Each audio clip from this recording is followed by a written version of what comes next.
भक्त वृंदा।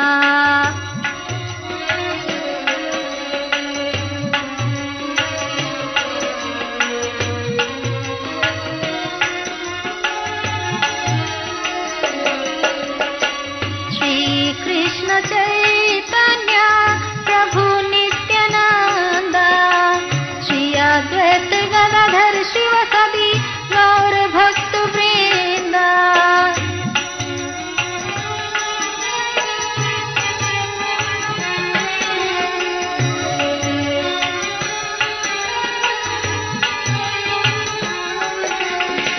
हरे कृष्ण कृष्ण कृष्ण हरे हरे, हरे राम राम राम हरे हरे।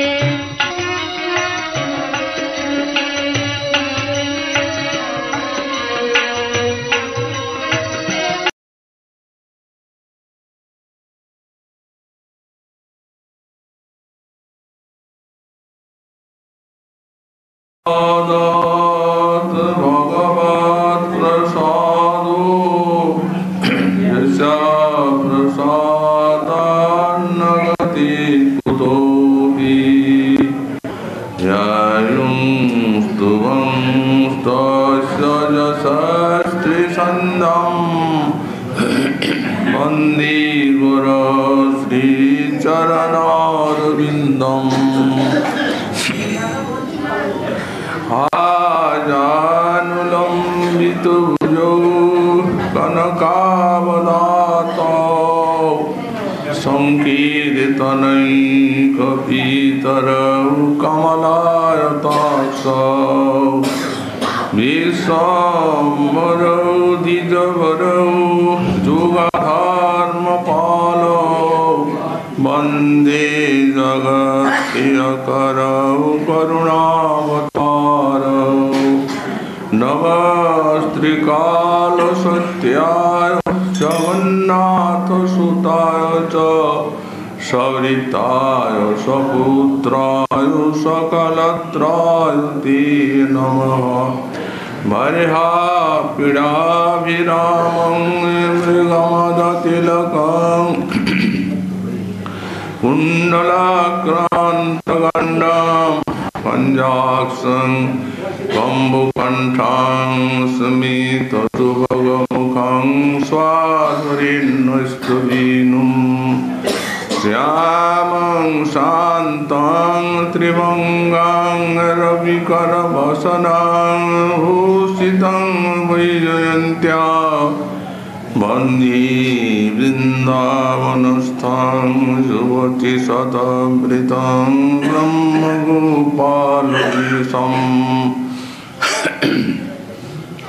तप्त काञ्चन गौरङ्गी राधे वृन्दावनेश्वरी, वृषभानुसुते देवी तं नमामि हरिप्रिये। मूकं करोति वाचालं पङ्गुं लङ्घयति गिरिं, यत्कृपातमहं वन्दे परमानन्दमाधवम्। वंशाकल्पतरुभ्यश्च कृपा सिन्धुभ्य एव च, पतितानां पावनेभ्यो वैष्णवेभ्यो नमो नमः। हरिभक्ति पराजे च हरिनाम परायण, दुर्वृत्ता वा सुवृत्ता वा तेषां नित्यं नमो नमः। नमः धर्माय महते नमो कृष्णाय वेदसे, ब्राह्मणे नमस्कृत्य धर्मान् वक्ष्ये सनातनान्, नारायणं नमस्कृत्य नरं चैव नरोत्तमं, देवीं सरस्वतीं व्यासं ततो जयो मुदीरये।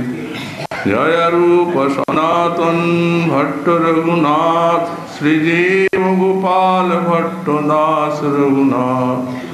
ईश्वर गोसाई करे चरण वंदन, विघ्ननाश अभीष्ट पुरन दुर्गमी पथिमेन्द्रश्च स्खलत्पादगतिर्मुहुः सकृपायुष्टिदानेन सन्तः सन्तो वदम्बनम्।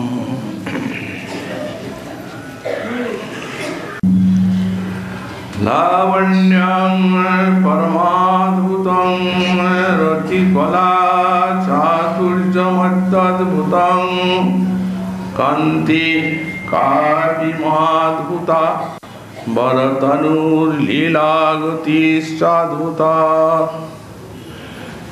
दिग्भङ्गी पुनरद्भुताद्भुततमा दृश्यास्मितं चाद्भुतम् सा राधाद्भुतमूर्ति राद्भुतरसं दास्यं कदा दास्यति। कलियुग पावनावतार श्री श्री गौरांग महाप्रभु परम अंतरंग पार्षद परम पूज्य पाद श्री श्रील प्रबोधानंद सरस्वती चरण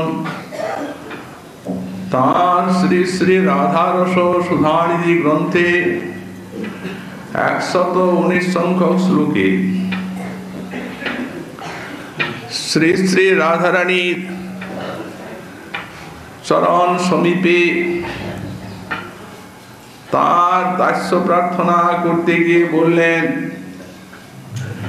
लावण्यं परमाद्भुतं रतिकला चातुर्यमत्यद्भुतं कान्ति कापि महाद्भुता वरतनु लीलागतिश्चाद्भुता जैसा वरतनु श्री राधाया जे वरतनु वरांगी श्री राधार श्रीअंगीर लावण्य परम अद्भुत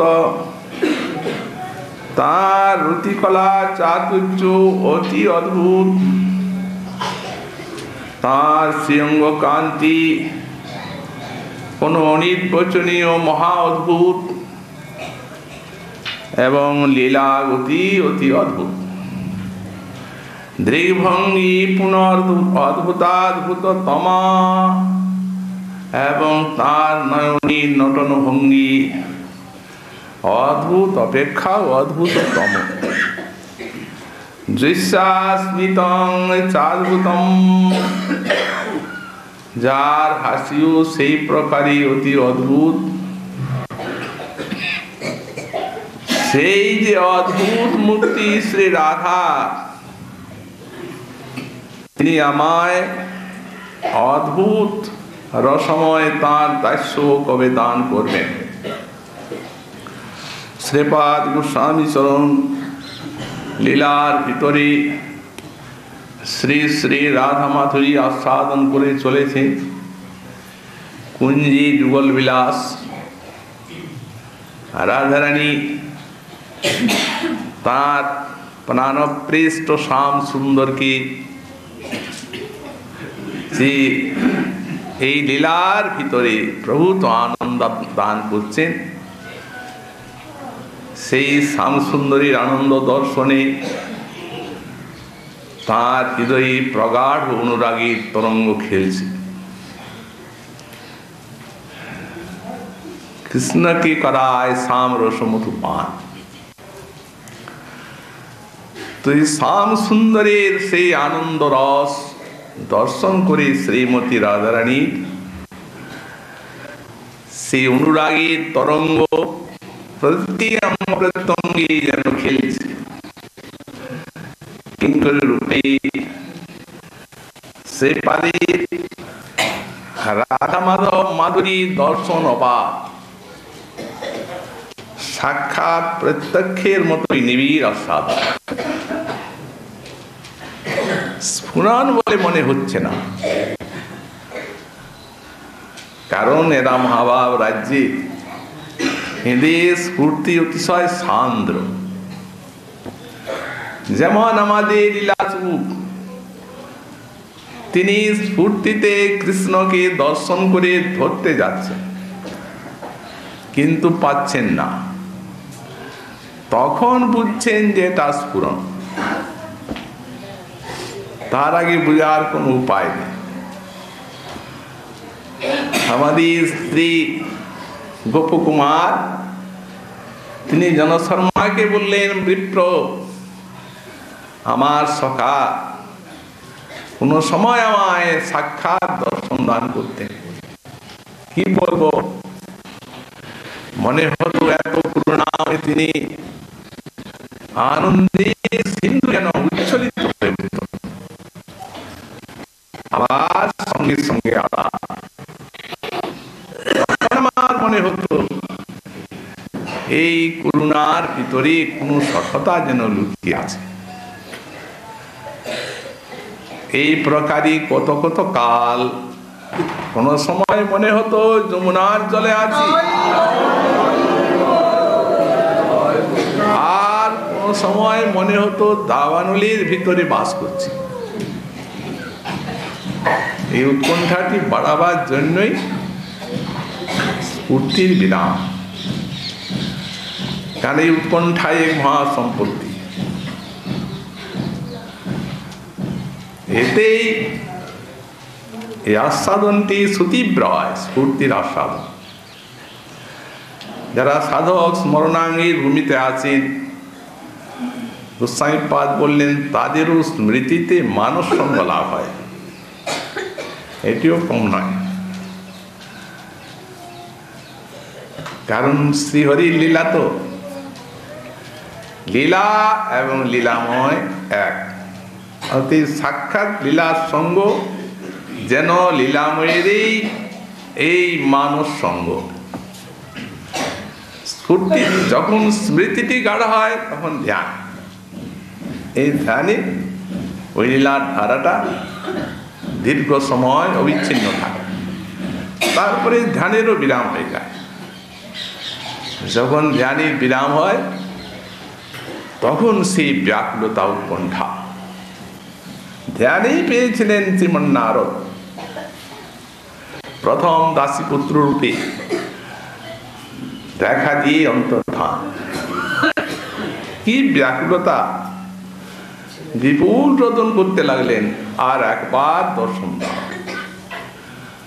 তখন ভগবান আকাশবাণীতে বললেন, এই যে একবার দিয়েছি, সকৃত দর্শনমেতে কামায়নগ মৎকাম সনকই সাধু সর্বান মুঞ্চতি হিচ্ছয়ান।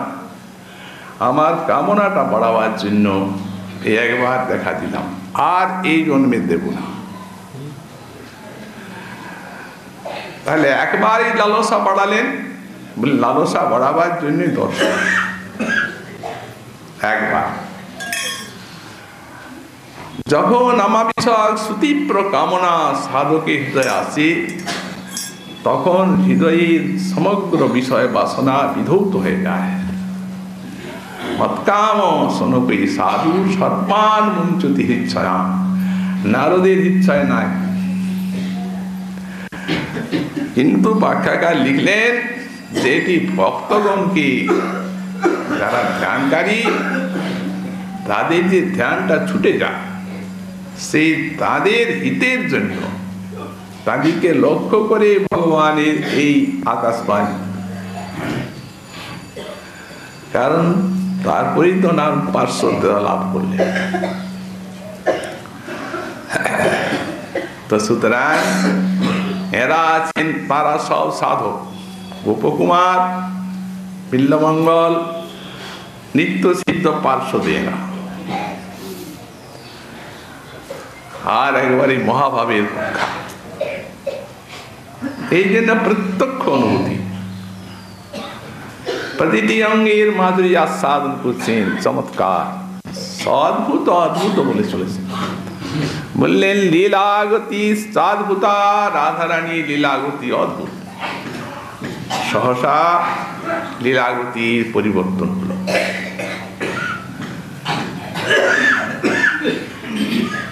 এসে গেল প্রেম বৈচিত্র্য ভাব। এটা তৃষ্ণা, অনুরাগময়ী তৃষ্ণার এই পরিণতি।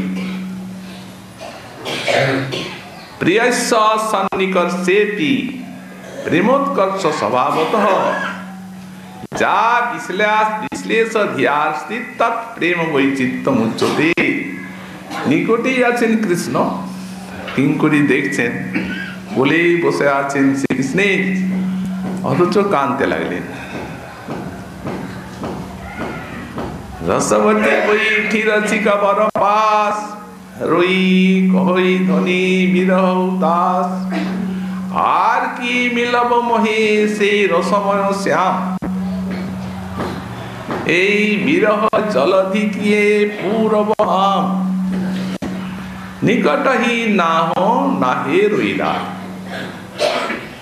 সহচরী কত পর বোধ তাই। কিন্তু দেখতে পাচ্ছেন না। কেন দেখেন না?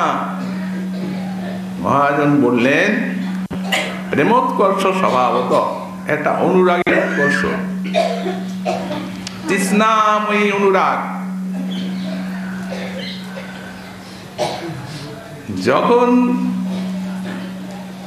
লীলাময় এবং লীলা দুটি জিনিস, অনুরাগে, তৃষ্ণাময়ী অনুরাগে বুদ্ধিটা এত সূক্ষ্ম হয়ে যায় যে যখন লীলাটিকে গ্রহণ করছে তখন আর লীলাময়কে দেখতেই পায় না। যখন অতীব চমৎকার লীলা, ওহো এত মধুরতম আমার প্রিয়তমের লীলা, তখন লীলাতে মনটা এমন ভাবে প্রবিষ্ট হয়ে গেল যে সামনে কৃষ্ণ আছেন আর দেখছেন না। তখন এই বিরহ, এই অদ্ভুত ব্যাপার। ব্যাখ্যাকার দৃষ্টান্ত দিচ্ছেন যেন একটা সূচির ছিদ্রে, সূক্ষ্ম সূচির ছিদ্রে দু গাছি সুতো গলে না, এক গাছি গলবে। তেমনি এই লীলার ভিতরে বুদ্ধিটা এত সূক্ষ্ম হয়ে যায় যে লীলা যখন প্রবিষ্ট হয়ে যায়, হায় এত মধুর লীলা, হায় সেই লীলাময় কোথায়, তখন আর বুদ্ধি নেয় না, কাছেই আসে। এই অনুরাগ, এই তৃষ্ণার পরিণতি। এই জন্যে ব্যাখ্যাকার দৃষ্টান্ত দিয়েছেন, যে অনুরাগের দৃষ্টান্ত দেওয়া হয়েছে, রাধারানী অনুরাগী যে কুঞ্জে বিলাস হলো,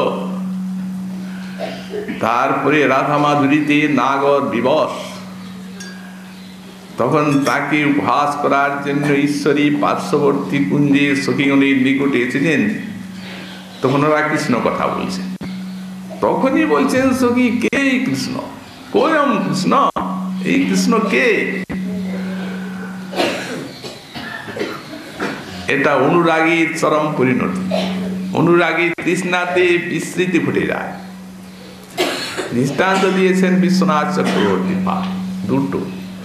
অতি বুভুক্ষুভ স্বভাব ব্রাহ্মণ, তাকে খুব খাইয়ে দিয়েছেন। যদি জিজ্ঞাসা করা যায় যে বিপ্র ভালোভাবে ভোজন হলো তো, উনি বলবেন কিছুই ভোজন হয়। সান্নিপাতিক রোগী, জল দিচ্ছে বৈদ্য, কিন্তু হাজল হাজল পিপাসা। তো সেই প্রকার পিপাসা তৃষ্ণার আতিশয্যে আর তাকে দেখতে পেলেন না, হাহাকার করতে লাগলেন। আরো গতি পরিবর্তিত হল। লীলা কাকে বলে? লীলা প্রিয়ানুকরণং লীলা ব্রহ্ম বিষয়ী ক্রিয়াদিভি। কোন সময় এই লীলাতে প্রিয়ের অনুকরণ করেন, তখন প্রিয়ের মতো সাজেন এবং ক্রিয়াও সেই প্রকার ত্রিভঙ্গ ভঙ্গিম ঠামে দাঁড়ান আর এমনি বংশী বাদ্যের অনুকরণ করতে থাকেন। রাধারানী, এটিকেও লীলা বলা হয়। এই যে লীলা, প্রিয়ার প্রিয়ের অনুকরণ, এটি তার কোনো বুদ্ধিপূর্বক নয়, এটা বুদ্ধিপূর্বক হয়। যেমন বিশ্বনাথ চক্রবর্তী পাদের বিপরীত রাসে আমরা দেখতে পাই যে কৃষ্ণ একদিন পরিহাস করতে করতে রাধারানীকে বলছেন, মানে রাস রজনীতে তুমি লজ্জাকে একেবারে যমুনার জলে ডুবিয়ে দিলে,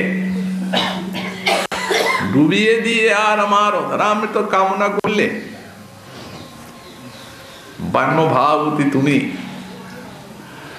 তখন রাধারানী বলছেন, সে তো তোমার বাঁশি, আমরা কি করব? তোমার বাঁশি শক্তি উন্মাদনা, এখন বাঁশির দোষ হয়ে গেল। তখন রাধারানী বলছেন, দাও তো তোমার বাঁশিটা, আমি তোমায় দেখিয়ে ছেড়ে দেব। গোবিন্দ দিয়ে দিলেন, নাও। তো সখীগণ বলছেন, রাধে যখন বাঁশি নিলেই তখন তো এইভাবে বাঁশিটা বাজবে না, চলো। কুঞ্জে নিয়ে গেলেন, মৃগমদির চর্চা দিয়ে দিলেন রে সোনার রঙে, ঈদ বসনের ধুতি পরিয়ে দিলেন, উত্তরীয় দিয়ে দিলেন।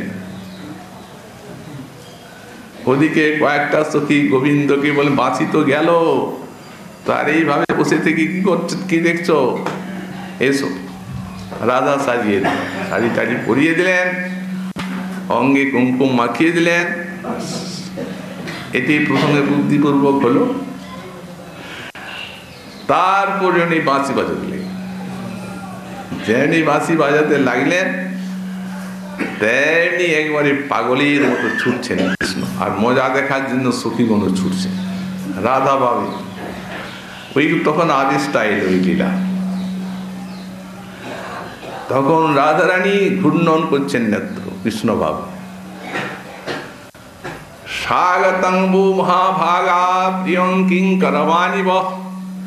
স্বাগতম স্বাগতম, হে মহাভাগা, এই রাত্রিকালে আপনারা কুলবধূ হয়ে আর বনে আমার কাছে এলেন, আমি কি প্রিয় আচরণ করতে পারি?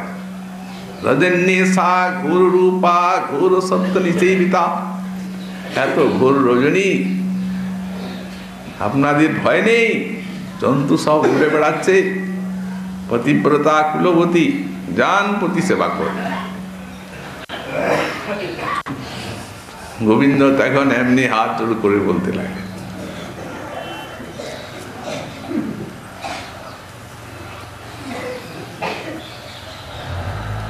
মহিবং বিভুর গদিতুম নিঃশংসং, এই প্রকারে নিঃশংস বাণী তোমার বলা উচিত নয়। প্রার্থনা করতে লাগে, সারা রাস্তা উল্টো হয়ে গেল।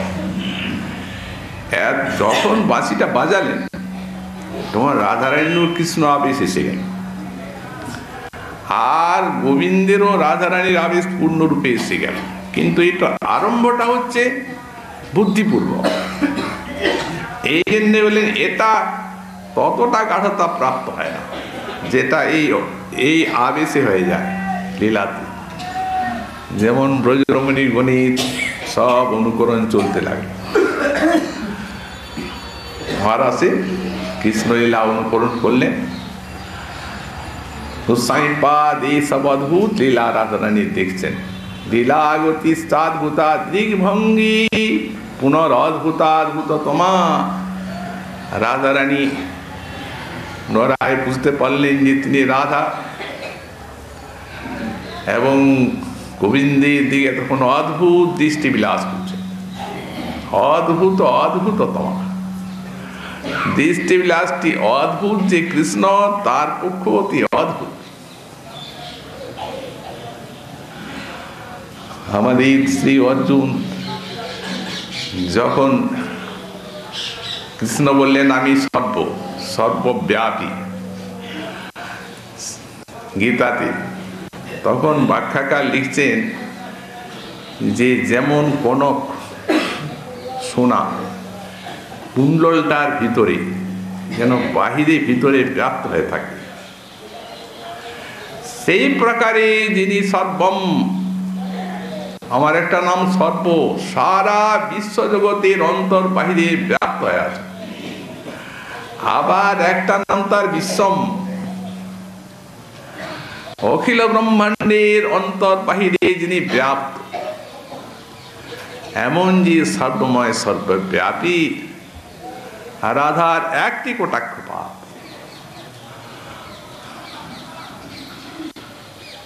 তাতে মূর্ছা পর্যন্ত। রেণুকরাত নিপতিতং স্খলিতং শ্রীখণ্ডম রস্তঞ্চ পীতবসনম রজরাজ শুনু জৈস্যা কটাক্ষ সরপাত বিমূর্ছিতস্য তারাতিকাং পরিসরামি কদারোচেন। কে এই ব্যক্তি মহাজনের অনুভূতি এনারই যে মাধুর্য, সেই মাধুর্য সামলায়। শ্যাম শ্রীর মধু তৎমধু কৈশোর অদ্ভুতম। শ্যাম সুন্দরীর শ্রী যে কান্তি সেটা মধু, এবং তার অদ্ভুত কৈশোরতী মধু, তার দৃষ্টি মধুর, অদ্ভুত অদ্ভুততম মধুর মধুর কথাগুলি আবৃত্তি করেছেন। রূপম মদ্যত ভূষণানিত মধু ব্যাময়িত পঙ্গস হাস্য মধুর মধুরাধিপতি রখিলং মধুরম। তো বলছেন একটা মধুতে জগৎ মাতে, আর এনে এতগুলা মধু, তার সেই মধুর, তার কৈশোরের মাধুর্য অতি মধুরাতি মধুর, তার হাস্য মধুর, বদন মধুর, নয়ন মধুর, এমন যে মাধুর্যময়, এমনকি ভূষণানিচ মধু, তার ভূষণ অলঙ্কার গুলা পর্যন্ত মধু। তাহলে এই ব্যাময়েত কংনস, এই কাকে না পাগল করে দেবে? তো সেই শ্যাম সুন্দরীর এই প্রকার দৃষ্টিভঙ্গিতে মূর্ছা, কারণ এটি সচ্চিদানন্দের উপরে প্রেমের সাক্ষাৎ অখণ্ড মহাভাবীর প্রভূত ক্রিয়ার আতিশয্য। অখণ্ড মহাভাব স্বরূপিণী শ্রী রাধা, ইনি যেন সাক্ষাৎ সবটাই এনার মধুর, মধুময় হয়ে গেছে সব অলঙ্কারগুলি পর্যন্ত। তেমনি মহাভাব স্বরূপিণী শ্রী রাধারানী সবটাই মহাভাবময় হয়ে গেছে, প্রেমময়। এই জন্যই তো গোস্বামীপাদ রাধার বেশভূষাগুলো পর্যন্ত মধুর বলে বর্ণনা করলেন। এলা তো আর গোস্বামীপাদ গুণের রূপক নয়, এই সাক্ষাৎ কারুণ্যামৃত ধারায় স্নান প্রথম, তারুণ্যামৃত ধারায় স্নান মধ্যম, লাবণ্যামৃত ধারায় তদুপরি স্নান, নিজ লজ্জা শ্যামপট্ট সাটি পরিধান, কৃষ্ণ অনুরাগ দ্বিতীয় অরুণবসন, প্রণয়মান পঞ্চলিকায় বক্ষাচ্ছাদন। উনি যেন শ্যাম সুন্দরীর সবটাই মধু বলছেন ভূষণ পর্যন্ত, তেমনি রাধার স্বরূপে সব ভূষণগুলি পর্যন্ত কিভাবে অনুরাগময় প্রেমময় হয়ে গেছে।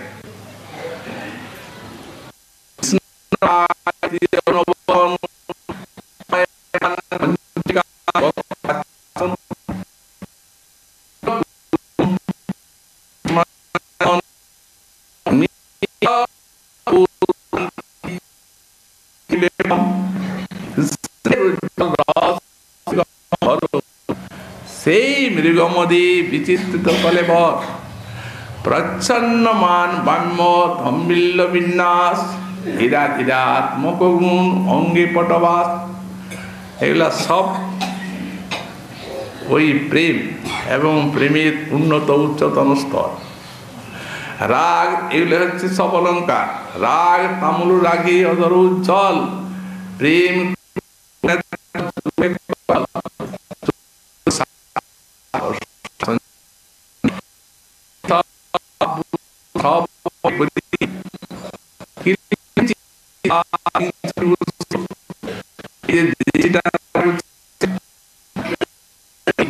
এতে আছে কিলো কিঞ্চিত একটা।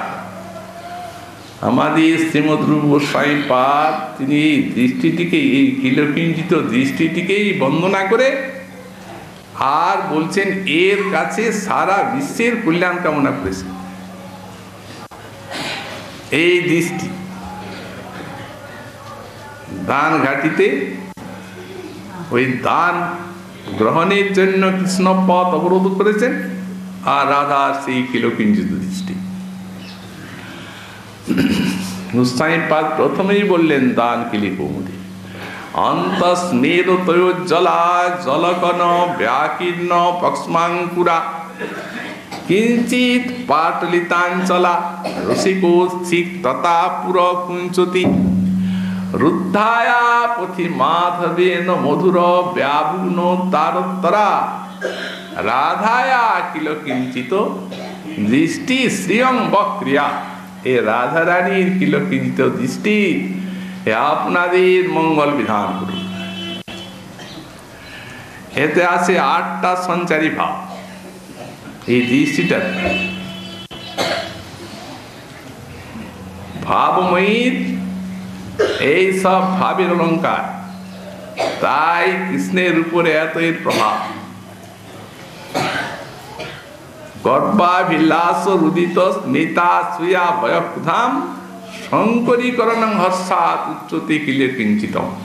7টা ভাব সঞ্চারী যখন হর্ষ সঞ্চারীটার সঙ্গে মিলে তখন এই দৃষ্টিটা হয়।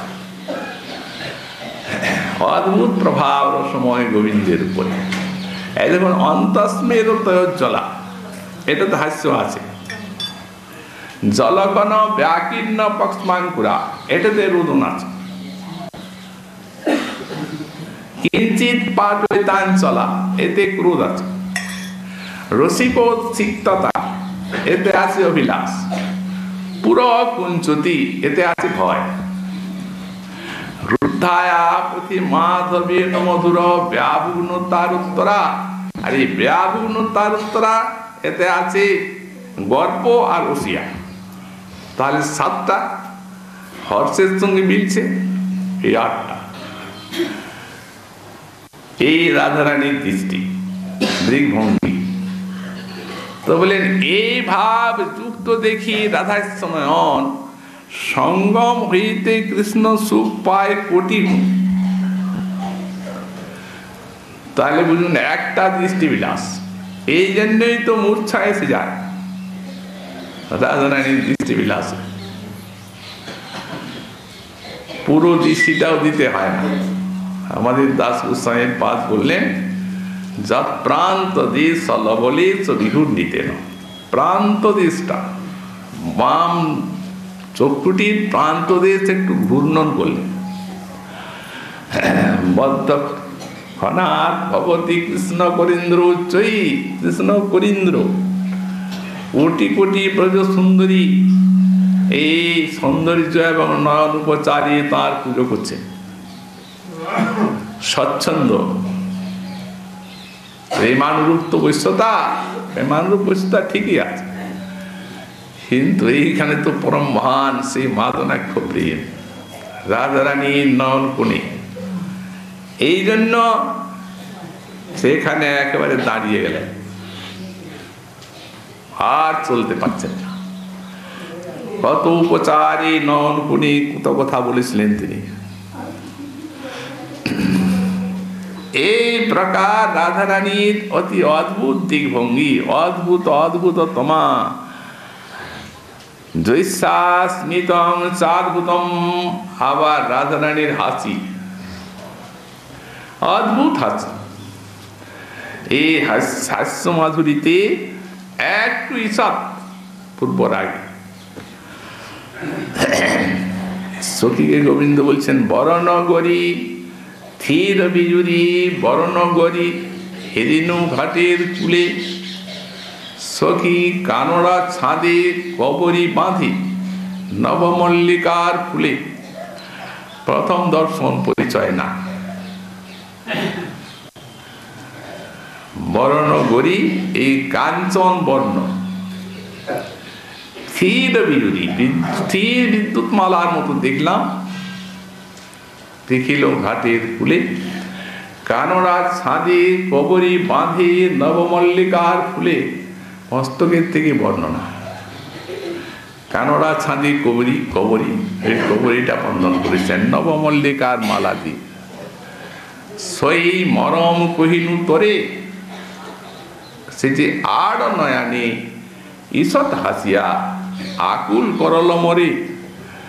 একটু সামান্য আড় নয়ানে সামান্য মাত্র অল্প হাসি, নয়নও হাসি আছে আর বদনও হাসি আছে। আড় নয়নে ঈষৎ হাসিয়া আকুল করিল মরে, ওই সামান্য একটু হাসিতেই পাগল। এই প্রকার হাস্যের প্রভাব ফুলের গেরুয়া লুকিয়া ধরে উচ্ছলিতে দেখি পাশ, উঁচা কুচা মূলে বসন ঘোচাইয়ে তার মুচকি মুচকি হাস।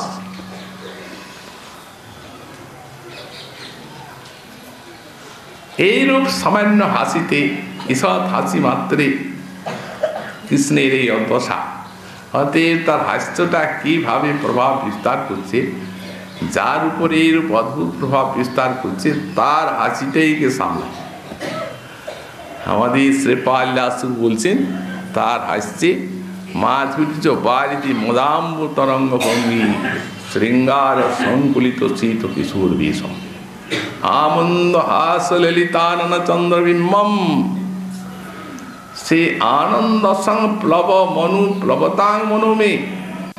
এই জন্যে অদ্ভুতের অদ্ভুত গোবিন্দের হাসি কেমন, সাক্ষাৎ দেখছেন লীলাচু মাধুর্যের সিন্ধু সারা অঙ্গ, মুখটি চন্দ্র, সমুদ্র যেন চন্দ্রের আলোক দেখলে উচ্ছ্বলিত হয়, তেমনি এর মুখে যে সামান্য হাসি আছে সে হাস্যালোক দর্শনে সারা মাধুর্য সিন্ধু উচ্ছ্বলিত হয়ে উঠছে। সেটি কি প্রকার বললেন, আনন্দ সংপ্লব। সেটি হচ্ছে যে আনন্দে যেন বিশাল বন্যা, আমার মন সেই আনন্দ বন্যাতে উন্মজ্জিত নিমজ্জিত হোক। সুতরাং এর প্রভাবটাই কে সামাল দেয়, এর আসছে। এই জন্যেই অদ্ভুতের অদ্ভুত রাধারানীর হাস্য। দৃশ্যাস্মিতং চারভূতম সারাধা অদ্ভুত মূর্তি, নখাগ্রের থেকে শিখাগ্র পর্যন্ত মহাভাব। এই জন্যেই অদ্ভুত মূর্তি শ্রী শ্রী রাধারানী। অদ্ভুত রসং দাস্যং পদা দাস্যতি। শ্রীপাদ প্রার্থনা করছেন যখন স্ফূর্তির বিরাম হলো, স্ফূর্তির বিরামে মাধুর্যগুলি আস্বাদন করলেন, সহসা স্ফূর্তির বিরাম হয়ে গেল, তখন সাধক দশায় প্রার্থনা করলেন সেই অদ্ভুত মূর্তি সে রাধা, যার নখাগ্রের থেকে শিখাগ্র পর্যন্ত প্রতিটি অঙ্গ প্রত্যঙ্গ অদ্ভুত। সেই অদ্ভুত মূর্তি রাধা কবে অদ্ভুত দাস্যরস সময় প্রদান করবেন, অদ্ভুত দাস্যরস, তার পূর্ণের দাস্যরসটি অদ্ভুত। এই মহাপ্রভুর মহাদান অন্যান্য যুগের অতি দুর্লভ বস্তু, কোন অবতার কর্তৃক কোনো দিন কোনো যুগে যে বস্তু দান করা হয়নি, এই অদ্ভুত রাধারানীর দাস্যরস শ্রীমন মহাপ্রভু এবং তাঁর চরণাশ্রিত আচার্য পাদগণ নিজে আচরণ করে আর এই বিশেষ কলিজীবকে দান করে গেলেন। এই জন্য গোস্বামী পাদ শ্রী বৃন্দাবন মহিমামৃতে নিজেই একটি শ্লোক লিখেছেন যে রাধা দাস্যরসটি কত দুর্লভ, এবং এই দাস্যরস যারা লাভ করেছেন সেই কলিকালীর জীব কত ধন্যাদি ধন্য। প্রথমে বলছেন ধন্য লোকে মুমুক্ষু হরি ভজন পরো ধন্য ধন্য ততসৌ ধন্য শ্রীকৃষ্ণ পাদাম্বুজরতি পরম রুক্মিণী সুপ্রিয়ত। তাহলে যাসদেব প্রিয়ত সুবল সুরিদত গোপী কান্ত প্রিয়ত শ্রী বৃন্দাবনেশ্বর্যা রস বিবেশা রাধক সর্বমূর্ধনি। এই যে দাস্যরসটা রাধারানী, গোস্বামী পাদ বলছেন এই জগতে সমস্ত কোটি কোটি মানুষ তারা অনাদিকাল থেকে মায়াবদ্ধ হয়ে আর এই মায়া স্রোতে নানা জনিতে ভ্রমণ করে বেড়াচ্ছে। মায়ামুগ্ধ মানবের জীবনে এমন কোন ক্ষণ আসছে না যে তারা এই মায়ামোহের থেকে অব্যাহতি লাভ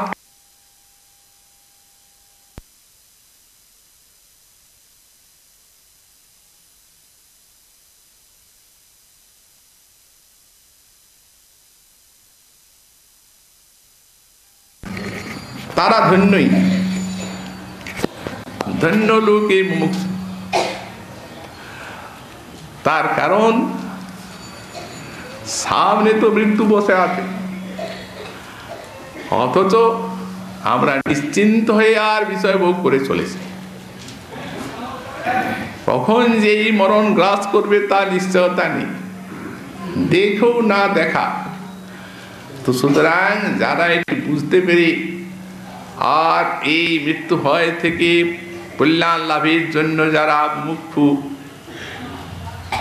এই মায়া মুক্তি কামনা করছেন তাদেরকে ধন্যই বলতে হবে। হরি ভজন পরো ধন্য ধন্য ততসৌ।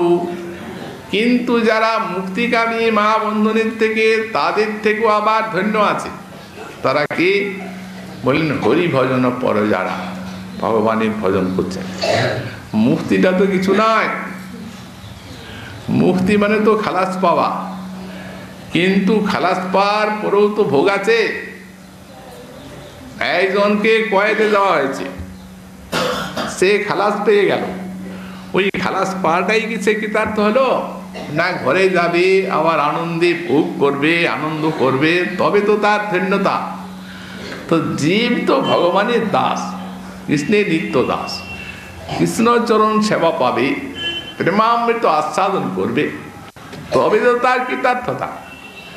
এই জন্য বলেন হরি ভজন পর ধন্য ধন্য, তিনি ধন্যাতি ধন্য। ততসৌ শ্রীকৃষ্ণ পাদাম্বুজরতি পরম। কিন্তু কৃষ্ণ হয়েছেন স্বয়ং ভগবান, মাধুর্যের মূর্তি। এবং মহাজন বলেন ভগবানের অন্যান্য স্বরূপে যে প্রেমের অভিব্যক্তি হয়, এই স্বয়ং স্বরূপে প্রেমেরও স্বয়ং অভিব্যক্তি ঘটে। এবং শ্রীহরির অন্যান্য নারায়ণাদি স্বরূপে এই প্রেমেরও আংশিক অভিব্যক্তি ঘটে। আর এই অংশীর প্রতি প্রেমে প্রেমের পূর্ণতম অভিব্যক্তি। এই জন্য যেমন প্রেম তেমন তো আস্বাদ। তাই বললেন হরি ভজন অপরের থেকে আরো ধন্য আছে। এই শ্রীকৃষ্ণ পাদাম্বুজরতি পরম রুক্মিণী প্রিয়ত। এখানে শ্রীকৃষ্ণ পাদাম্বুজ বলতে দ্বারকা এবং মথুরা, দাস্য সখ্যাদি ভাব অর্জুনাদির মত। তার থেকেও শ্রেষ্ঠ আছেন মধুর রস হতে রুক্মিণী সুপ্রিয়ত। রুক্মিণীর প্রিয় যারা, তারা আবার তার থেকে বেশি। আমাদের মহাজন বলেন এই যে জগৎটা, এই জগৎটা সেই চিৎ জগতের একটা বিকৃত প্রতিফলন। ওটা তো চিৎ জগৎ, জড় জগৎ, মায়ার জগৎই তো যথাযথ চিৎ জগতের প্রতিফলন হয় না, বিকৃত প্রতিফলন হয়। তো প্রতিফলনটা কি প্রকার? বললেন যেমন দর্পণে কোনো ব্যক্তির প্রতিফলন ছবিটা পড়ছে, তো দেখবেন যদি বড় একটা আয়না আছে, কোনো ব্যক্তির ছবি আপনি আয়নাতে দেখছেন, যদি সেই ব্যক্তি পূর্বমুখে দাঁড়িয়ে আছে তো আপনি আয়নাটায় তো ওকে পশ্চিম মুখে দাঁড়িয়ে থাকতে দেখবেন নাকি? তো প্রতিবিম্ব, প্রতিফলন। যদি ও ডান হাতটা নাড়ে তা আপনি দেখবেন ও বাঁ হাত নাড়ছে, পুরোটাই উল্টো। তো বলে সেই প্রকার ওইখানে যে ভাবগুলো আছে সেই ভাবগুলো এখানে উল্টে আছে।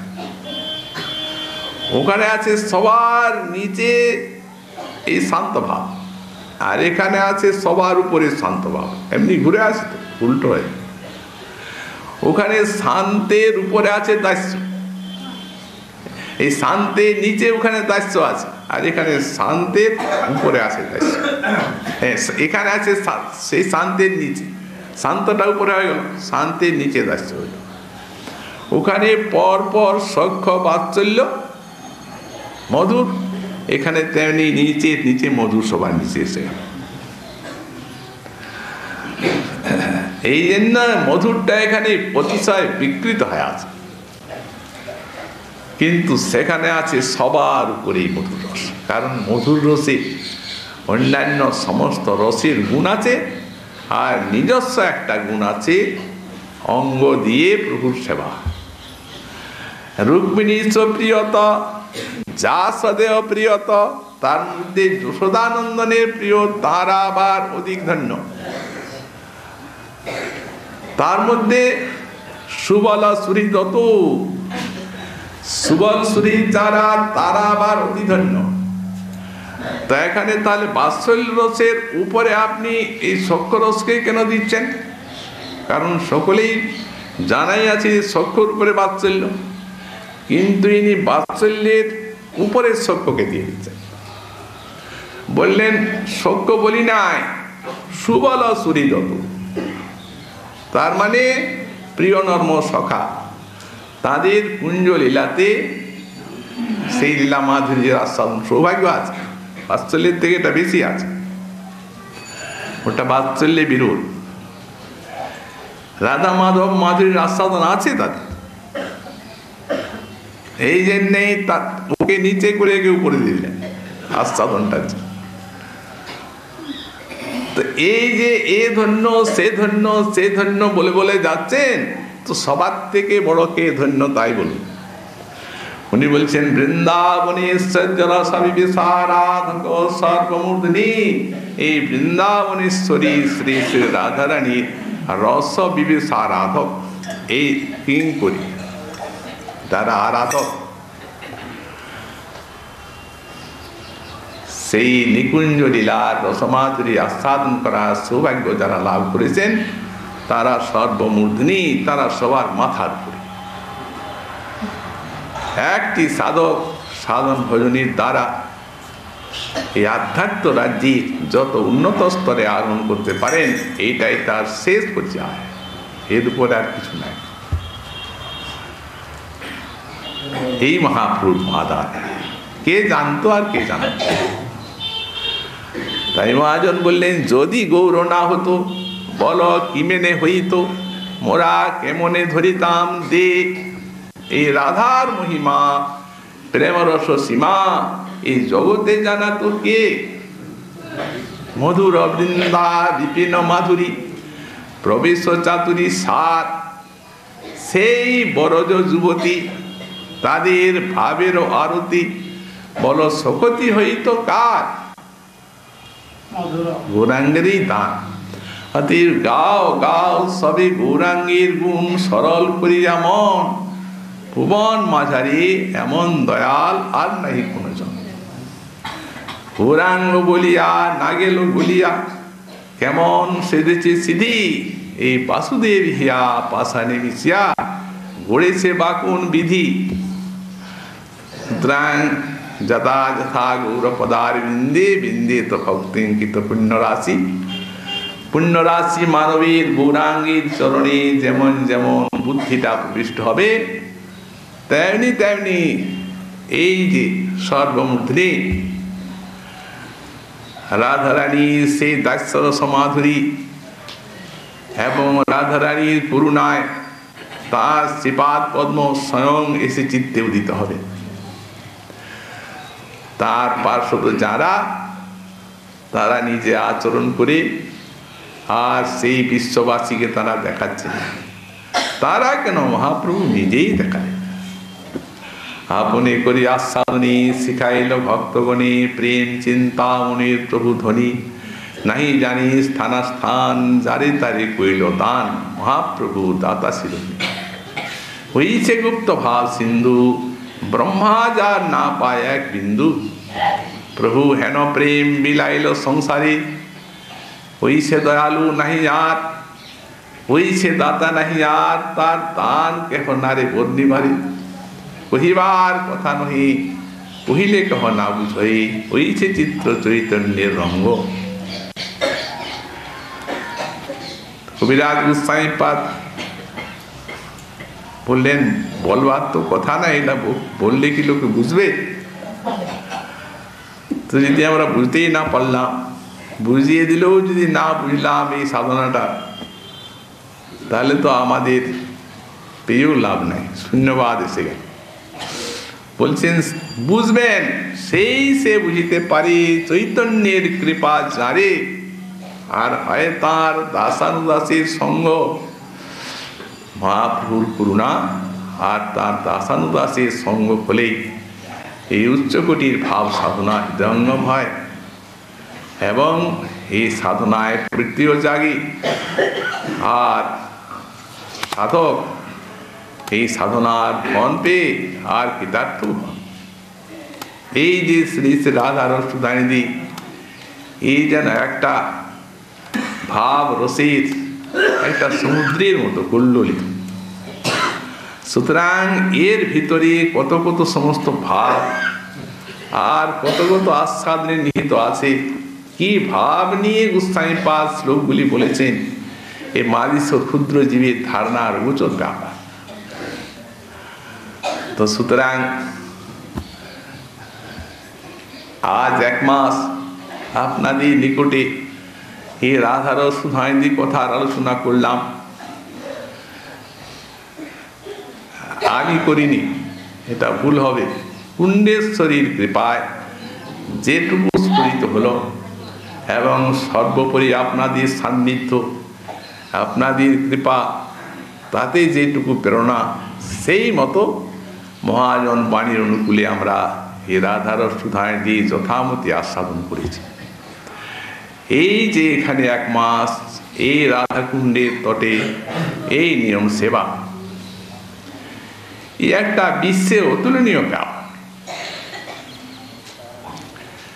এইরূপ একটা বিশ্ব বৈষ্ণব সম্মিলনী, আর এই সম্মিলনী প্রাণের টানে, এই সম্মিলনী কেউ ডাকেননি, কেউ আহ্বান করেননি, কোনো নিমন্ত্রণ নেই।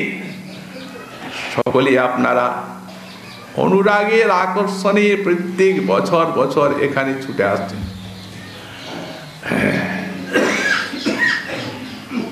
এই যে এক মাস ধরে